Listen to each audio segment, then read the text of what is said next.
afternoon, everybody, and welcome to week 4 of our COVID-19 The Mason Impact course. We are glad you are here and glad so many of y'all are paying attention and listening to this. And hopefully you're seeing the themes that we're seeing as we've been talking about this. The COVID-19 pandemic has affected multiple areas, so every aspect of life around the world, and that we see that Mason scholars are studying this, and it is changing as we go, and that's why you've got scholars who study and react and create policy and work with industry and do research on this. So I'm hoping you're seeing those themes going through as we're talking. A few technical updates about the class. Just a reminder that we are on week 4, that you need to make sure that you have at least 2 of the satisfactory grades for each of the weeks coming up to now. And if you're missing one, make sure that you are paying attention this week and you've contacted the TAs for the class to make sure that you can make up one this week out of our speakers. We have some fantastic speakers this week. Next week's a short week. Next week we only have Monday and Tuesday.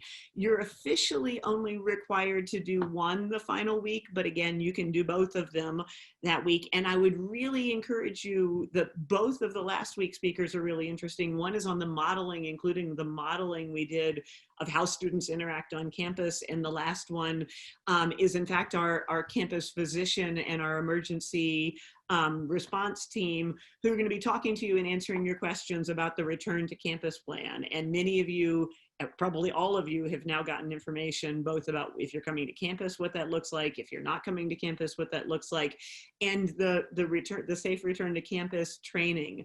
So that last presentation will be one that sort of helps bridge what you've learned in class to your own personal responsibility as the semester gets started. So just a reminder about that. Another reminder, y'all are doing fabulously already. We finally got it. The chat is specifically for questions that have to do with the mechanics of the course, and you can talk to the TAs in the chat. The Q&A is specifically for the speaker. So questions you want us to compile and remember to be voting up. The other thing I was going to remind you of is as the speaker is talking, we want to make sure that we sort of are quieter in the chat so you're able to pay attention to the speaker, but that you can actively be involved in the Q&A there. And I'm keeping track of the questions that you're asking in the Q&A, and I'm hoping you're each keeping track of them so that you're voting up questions you definitely want answered. The other thing I wanted to say today is that as we're getting to the last week of class, and if you're a new student, actually pretty much for every one of you, you all met me at some point during orientation, either this year as new students coming in as orientation or in your earlier orientations if you've been here for a while. And one of the things I remind you to do is talk to your faculty. The point of this class has been to connect you with faculty directly, but I'm also a faculty member. And so after Dr. Aidoo is finished talking and we've gone through the questions, I'll stick around for another 15 minutes or so and just be here to be able to answer any questions you have just in general about, I mean, if you have questions about campus, I may not be able to answer all of them, but I'm happy to listen and to give you information and be able to just, if you've got questions about what it's going to be like, or, you know, anything about how to find research opportunities, I'm happy to be able to do that. So I'll stick around a little bit extra after class. I do want to point out that during that time, that's not specific. I don't want to answer questions that are the kind of things that you are asking in the chat about sort of the number of points on responses, bigger questions. So with that, I am really excited to be able to introduce you to our guest speaker today.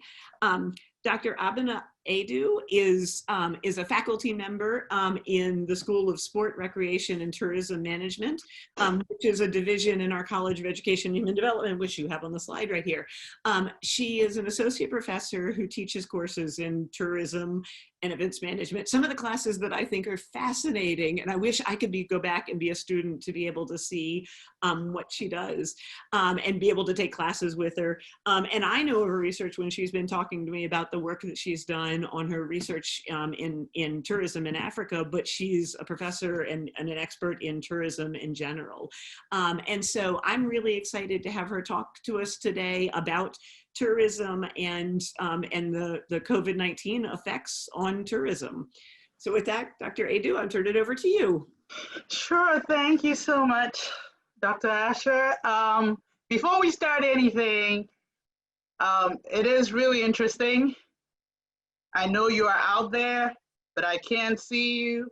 So if you would indulge me for just a minute, I have just a minute for this. If you would type hello, so I can know you're out there. Just hello, hi, so I can see what's going on. How's everyone doing?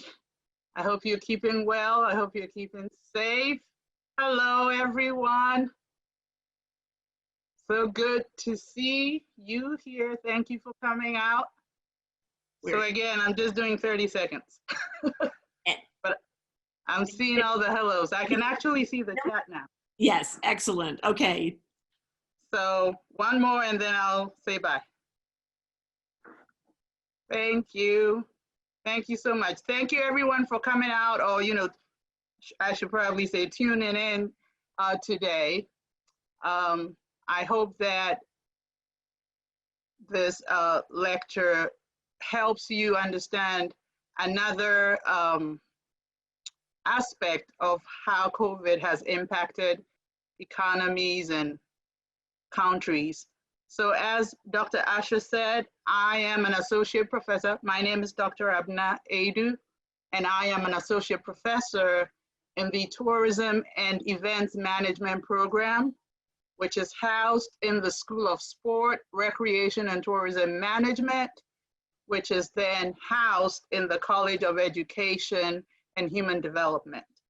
And as a university teacher, the majority of my work is in teaching. So I teach 4 classes each semester. But in addition, being that research is really important and informs what I teach, I do some research, but it is not a core part of my assignment at George Mason. And then I also serve on several committees within the school, the college, the university, and also in the community. In terms of my educational background, I got my Bachelor of Arts degree with a double major in economics and psychology from the University of Ghana. I got my Master of Human Resource Development degree from Clemson University. And I got my doctorate in Urban Affairs and Public Policy from the University of Delaware. And within that, I focused on tourism development. And as I look back on my educational background, it's been really neat to see how each of these different areas I focused in at the different levels now inform what I do. Economics is a huge part of tourism, as we will see going forward. We are trying to understand the behavior of people, and that is what psychology is about. Training and development is a key part of tourism, and therefore I am able to draw from my human resource development degree. And then in terms of just policy making is also very important when it comes to tourism. And so all these come together, and I think that is the beauty of a university education. All knowledge is important. All knowledge makes sense. You can bring all knowledge to your career because it helps you to be versatile no matter your interests. Okay, so navigating. For some reason I'm frozen. That is not good. Can you use your arrow keys on your keyboard to move over? That often works. I am trying to do that. Let's see. It just froze. That's not good. Oh, here we go. Excellent. So we are going to navigate tourism. or attempt to do it in this COVID-19 era. And I just want to put out a big disclaimer. I have attempted to put together a whole lot of information about tourism. Tourism is wide and it's varied, but I have attempted to do that. So there's a lot of information coming, I guess is what I'm trying to say. In addition, in terms of the impacts of COVID-19 and what some of the strategies are, I am touching just the top of it. It is ever changing, it is ever moving. I'm sure you're all aware, every day we're learning something new about this pandemic. And so tourism's response to it is also, growing from the things we learn each day. And so again, I do not dare to suggest I am bringing you all the information, but I'm going to give you some of the highlights with regards to things that have been done. We will try to explain tourism and the characteristics of a tourist. We will discuss the importance of tourism, identify the impacts of the COVID-19 on the tourism sector, and try to articulate some of the things that the UNWTO, and this is actually, should say objectives, and the USTA have done or are trying to do, and describe some of the impacts of COVID-19 on my teaching and my scholarship. So, what is tourism? One of the things, if you happen to study tourism, is it crosses many disciplines, and therefore, depending on who you're speaking with or which angle you're trying to look, there will be a definition, there will be some kind of a difference in the definition, but there are certain core parts of it, and I think this particular definition speaks to those. So I always tell my students, I don't expect you to memorize this definition, but I expect you to be able to explain what we are talking about. So that we're saying it may be defined by these processes and activities that arise from these relationships, and that include all these different stakeholders. And the goal here is to attract, transport, host, and manage tourists and other visitors. And here is an image that shows you just how much back and forth is going on between the different stakeholders when we think about tourism. So to tease out the core parts of the definition, it is that there is a sum, it involves the sum of the processes, activities, and outcomes.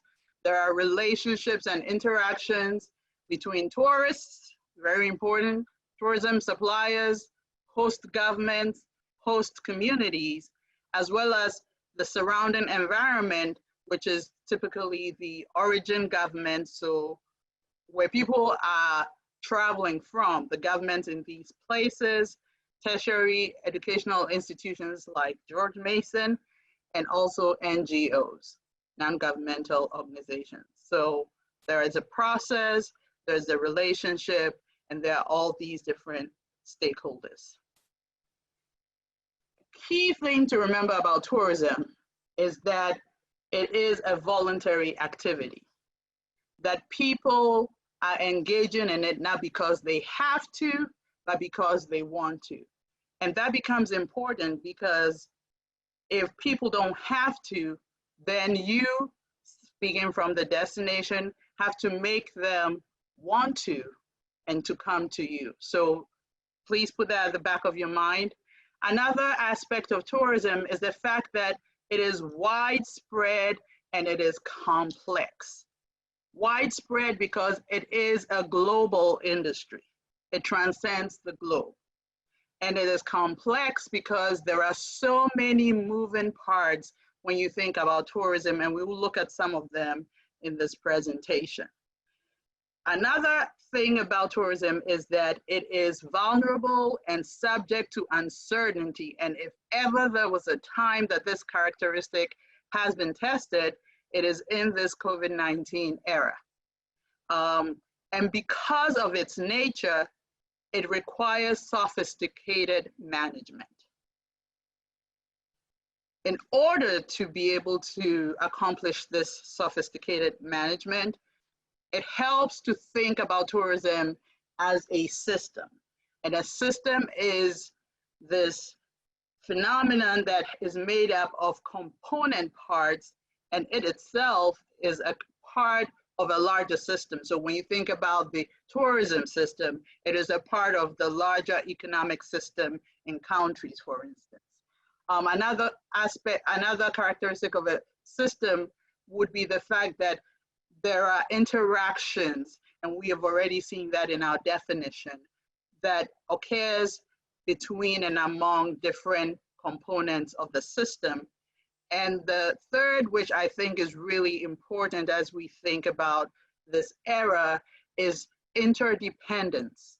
That what happens in one part of the system has implications and repercussions for the other parts. So thinking especially about tourism as this global industry, we cannot ignore what happens in other parts of the world. So you cannot say, I'm in the US, I don't care what's going on in any other country, because by its very nature, what is going on there can have impact on the US.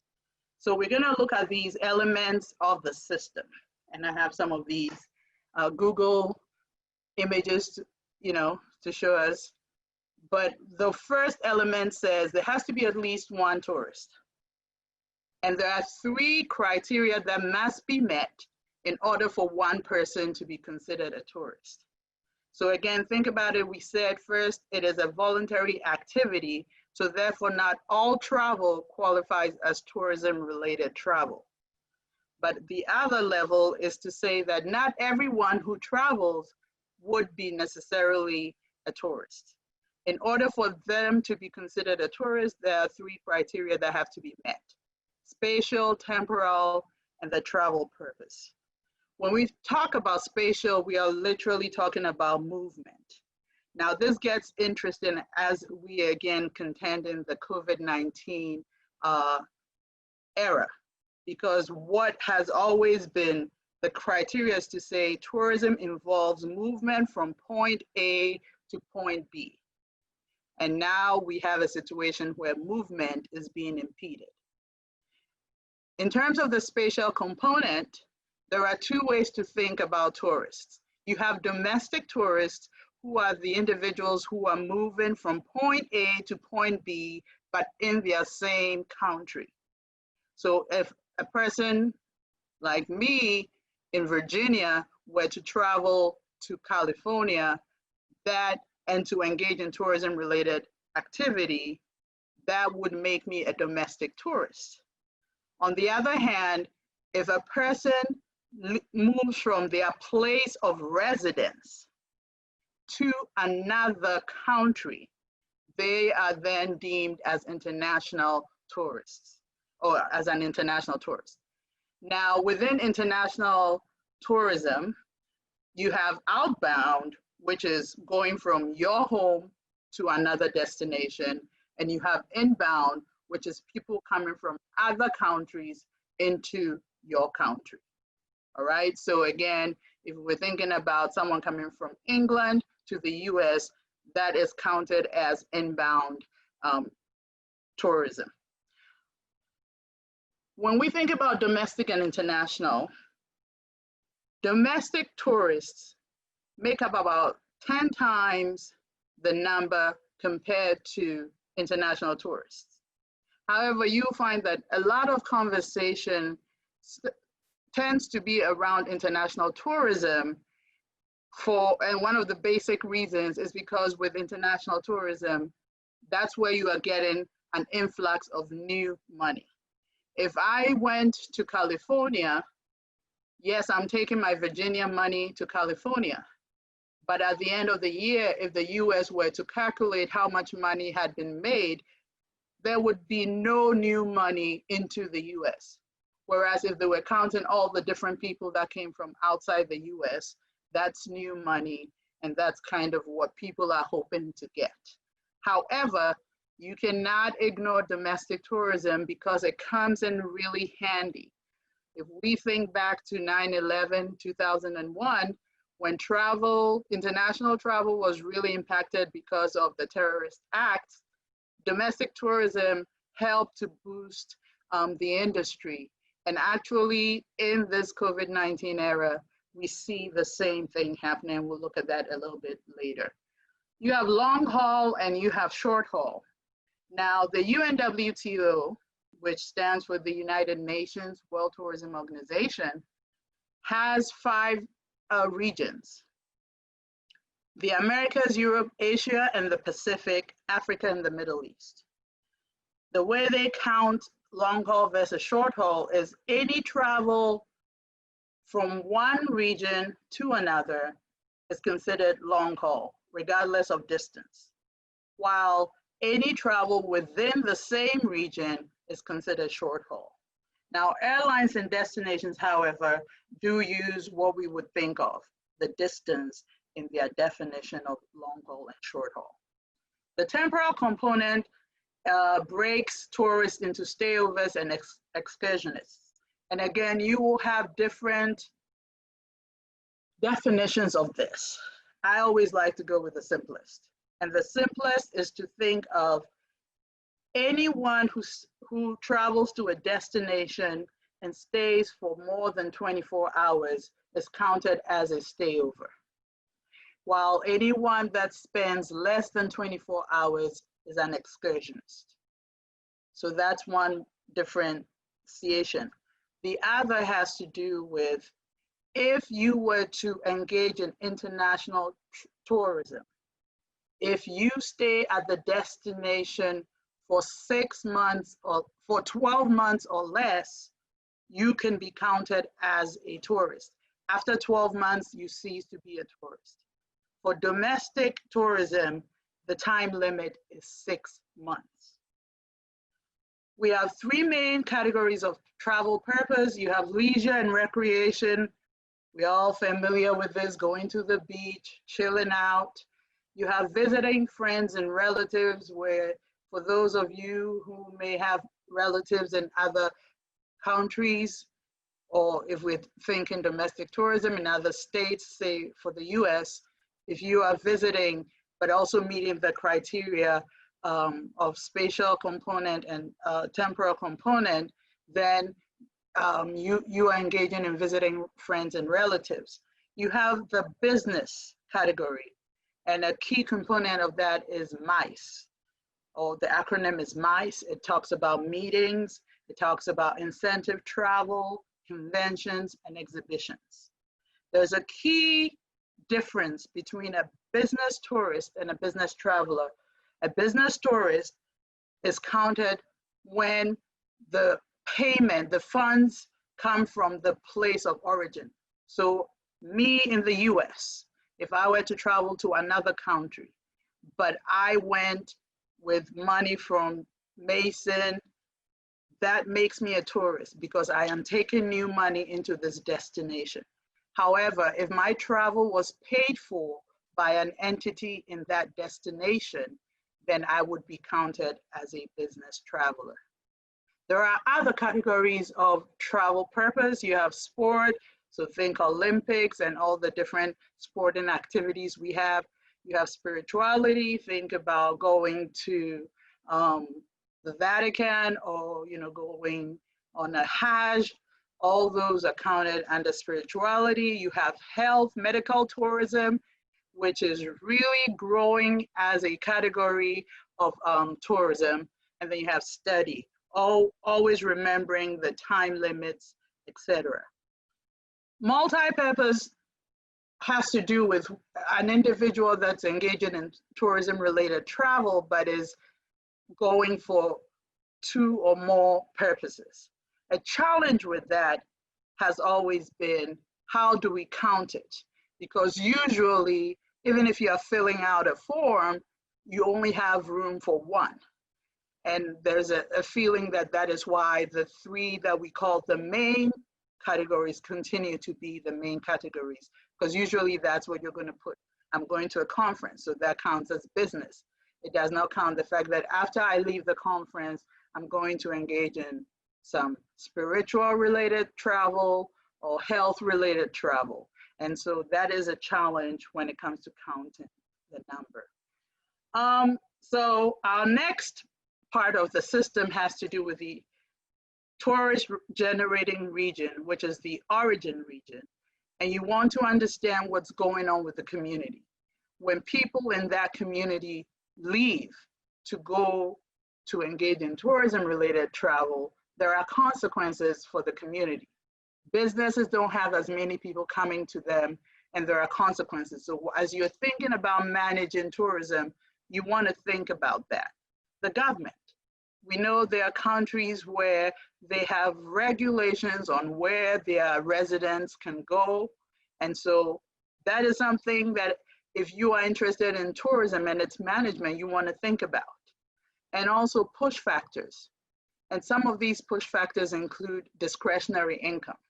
Tourism is a voluntary activity.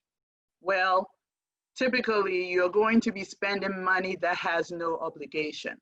So hopefully you're not spending the money that should go to your rent or your mortgage or to your tuition. This is going to be money that after you have paid all your obligations remains and you can use it. Similarly, discretionary time. Again, hopefully you're not taking time off. So you have vacation, but I'm talking about blowing off your job. I need to go to the beach. That may not work very well. But you may have time that is built up, as we refer to it, as in this country, we say we have vacation time, we count our hours very diligently, and we can use that time that is not obligated for work, for school, for any other obligation, and we can use it. And so it's important, if you're thinking about managing tourism, that you are aware of what's going on in the origin region. You as a destination manager may not have any control, but at least you should have some understanding of what's going on. The transit region, we know that there are parts of the world that, for instance, if we're trying to go from the East Coast to Asia, that we have to make certain stops. You want to understand what's going on there. If the transit region, if this doorway through which you need to go is not functioning properly, it can impact tourism. So if I'm a destination, I know people are coming to me, but the midway point, the transit region is not, is not working well.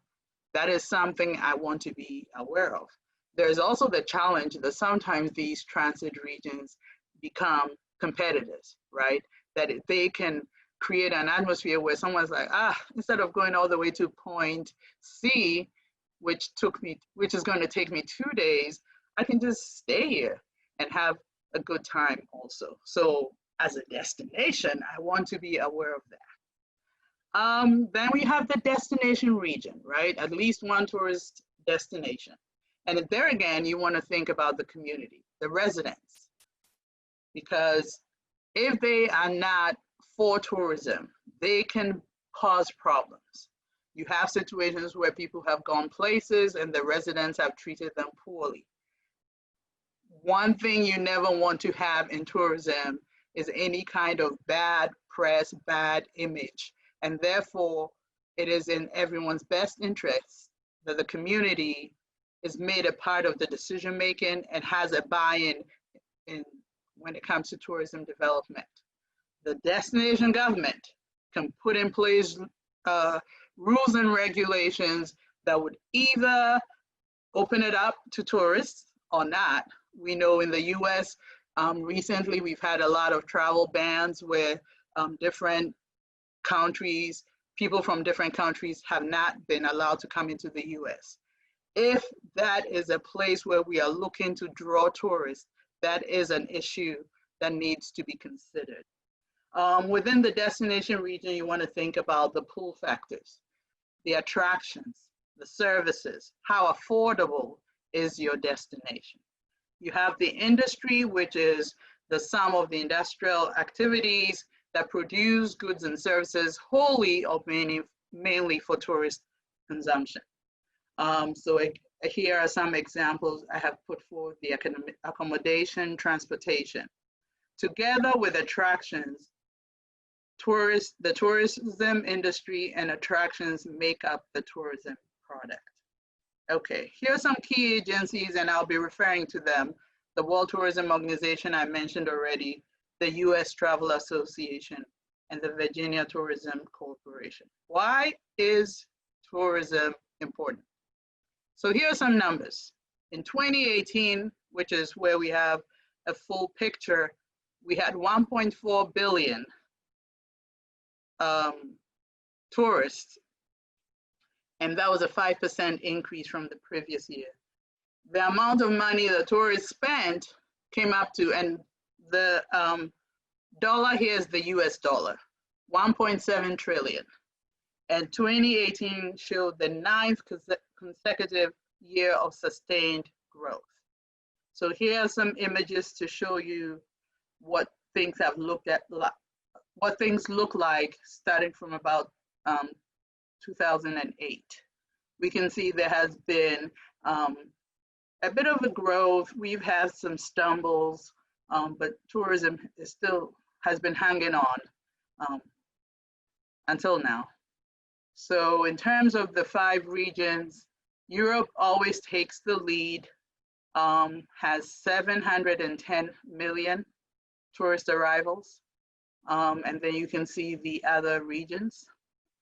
Our top destinations, France seems to have always been in the top 3, I would say, but you see the US is there and some other countries in terms of tourist arrivals, but also in terms of tourist receipts, which is the amount of money that these tourists are spending.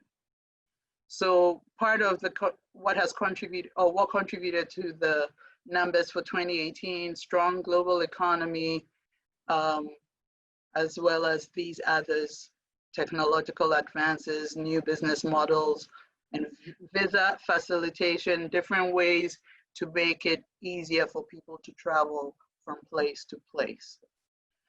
2019 had a bit of a challenge because you had the issue, for instance, of Brexit that has changed the landscape a little bit. And so there were some challenges to it, but you can still see that overall tourism continued to do well. In Virginia, bringing it close to home, tourism generated 26 billion in domestic travel spending. Here we have figures for the work opportunity, etc. Personal income, taxes. Taxes are a big, big part when we think about the economics. So here are some numbers that show how specifically domestic tourism has been doing in Virginia. Some benefits.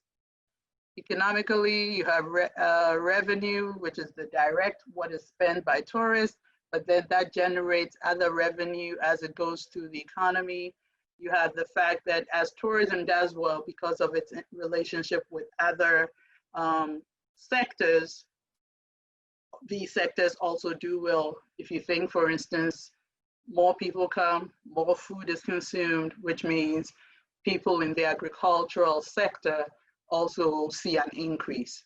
Employment, you have the direct employment of people working in the industry, but also these indirect employment, for instance, where the farmer now needs to hire more people to work on his farm or her farm. Regional development, where tourism becomes the startup, so to speak, to help an economy that may have floundered.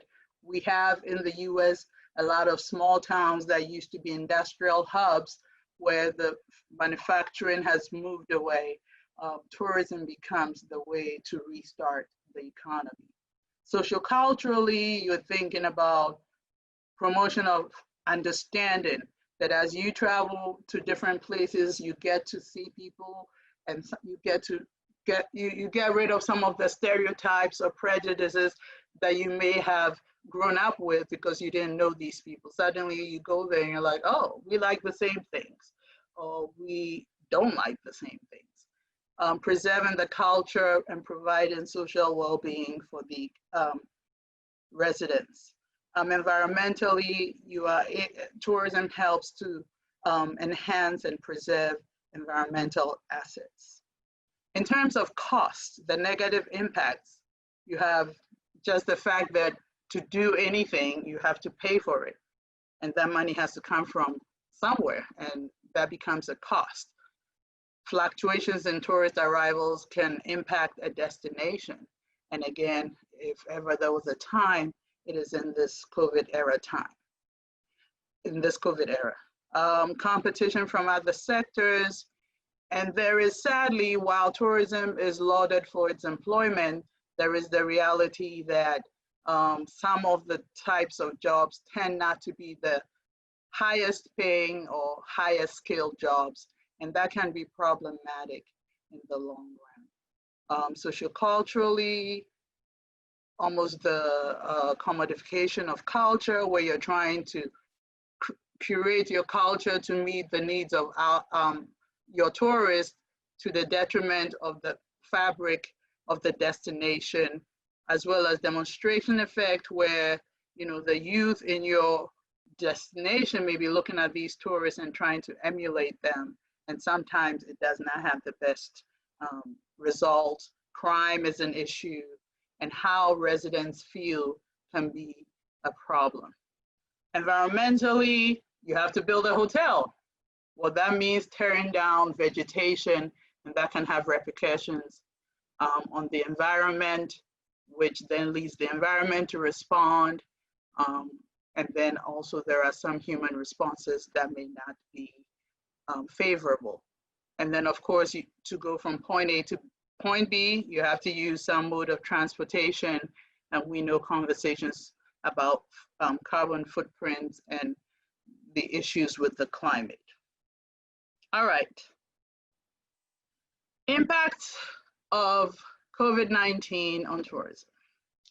On the global scale, we have some really troubling numbers. So between January and April of 2020, within the scope of 3 months, there was a 44% decline in international tourist arrivals. That is 180 million fewer tourists.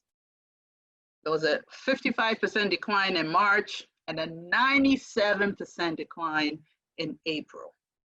In terms of tourist receipts, and all this data is coming from the UNWTO, there was a $195 billion decline in international tourist receipts. So here's an image that shows you how it's shaped up for the different tourist regions. Not surprising, Asia and the Pacific got hit the hardest, losing or seeing a decline of 51%. Next was Europe, and you can see that seems to follow the trajectory of the virus and people being sick and therefore having to shut down with regards to travel. After Europe was the Middle East, and then the Americas and Africa. So the potential overall impact is about that by the end of 2020, we're looking at about 1.1 billion fewer international tourist arrivals, and about between $910 billion and 1.2 trillion loss in revenue. So needless to say, and tourism has been hit very hard by this pandemic. And that's problematic, because if we look at what we said were the reasons for why it's important, the contributions that tourism makes in terms of revenue, in terms of jobs, in terms of tax, revenue, and then to see how much is being lost, you can see why there's a lot of concern around what's going on. On a national scale, the US Travel Association has put out a report, and for domestic leisure travel, the first quarter saw an 8% decline, but then that jumped to 53% in the second quarter, and the projected overall decline is about 28%. For business travel, and from the US Travel Association, they put business travel behind leisure travel. You have a 15% decline in the first quarter, a 59% decline in the second quarter. And that's not surprising. A lot of jobs canceled, all travel, all business related travel, conferences were canceled, work trips were canceled. And so you see the number, and the projected overall is 35%. In terms of inbound, which is people coming to the US, the projected overall decline for 2020 is about 63%. And again, this makes sense when we think about the travel bans that have been put in place since, I believe it was March, no, maybe February, I think it was. Travel spending, here's our decline, 82% in April and May, and then we're looking at an overall decline of 45% in 2020. And with that, here are some of the numbers. $505 billion is what that translates to, and $81 billion in terms of federal, state, and local taxes. And one of the big contributions that tourism has made is to help lower things like property taxes, because it brings in so much tax revenue that helps to lower property taxes. And so this is really a problem, and recovery is not expected until 2024, which we see here, the way it's looking. We have there was the dip we can see in 2020, and we are hoping that things get better and we are able to make some improvements for 2021, but that we will not see an actual sustained recovery until about 2024. In Virginia, just a few things that have been put out by June 30th. Travel spending had declined by 56%, which translates to a loss of $321 million. So strategies. Now, the UNWTO has been very strong in saying that tourism will have to be a part of the recovery. So, but has also been very cognizant of the fact that we cannot do anything without thinking about the health and safety. So I think that's really important. So one of the slogans they've been working with is stay home today so we can travel tomorrow.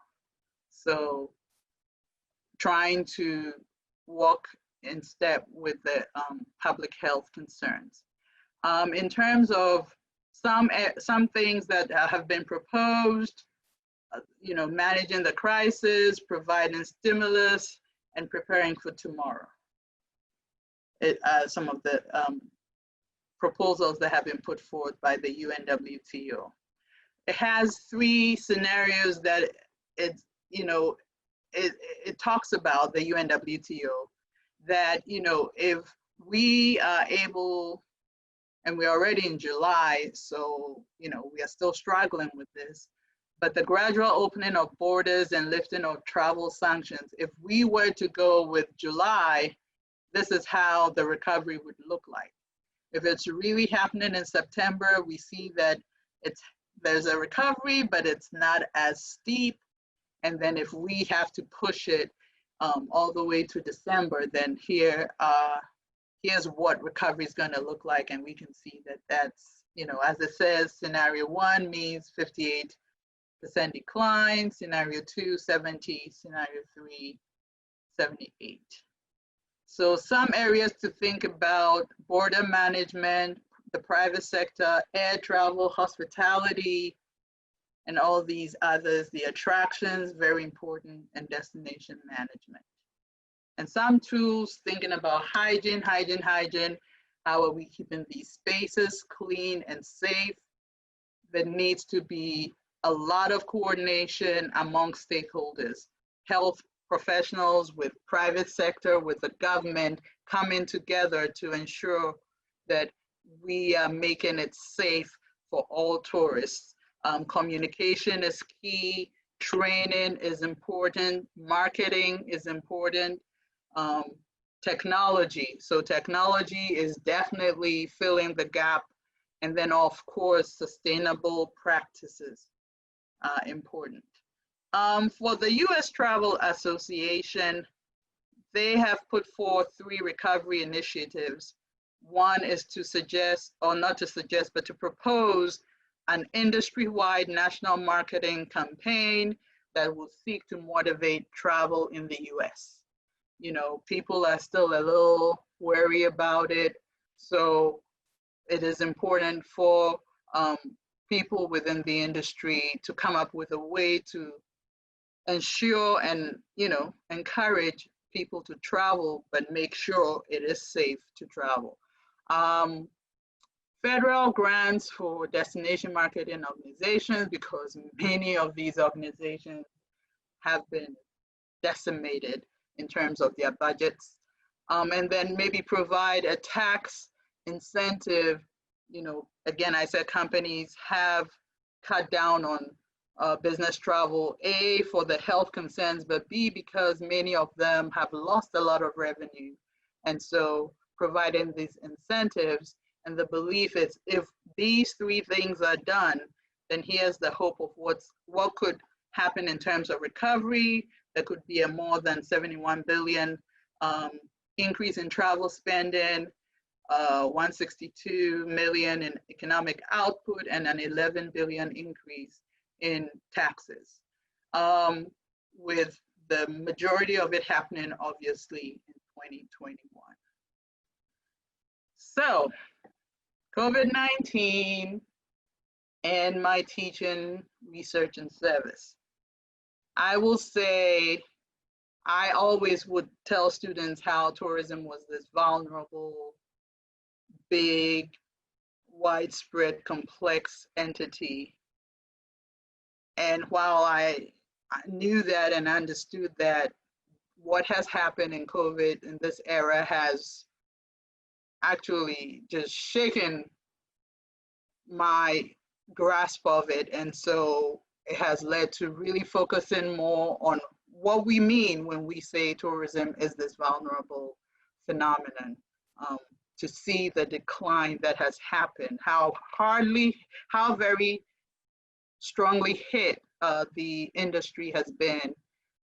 You know, so now I'm incorporating that in my teaching. When we are doing discussions, we are going to be thinking about how pandemics like COVID-19, but you know, other uncertainty can impact tourism, and therefore crisis management becomes vitally important. Whether a destination is going to make it through is really going to depend on what they are able to do in this time of crisis, so to speak. And then the realization, and this is larger than just me, but even in our program, and the one thing that excites me about our program in tourism and events management, but also in our school, we are always making sure that we are aware of the environment in which our students are going to operate, and therefore making sure that we are preparing them for the new era, so to speak. And therefore, that is going to feature in my teaching. In terms of research, definitely I am interested in thinking more deeply about the impact of COVID-19 when it comes to tourism. As Dr. Asher mentioned, my area of focus for my dissertation was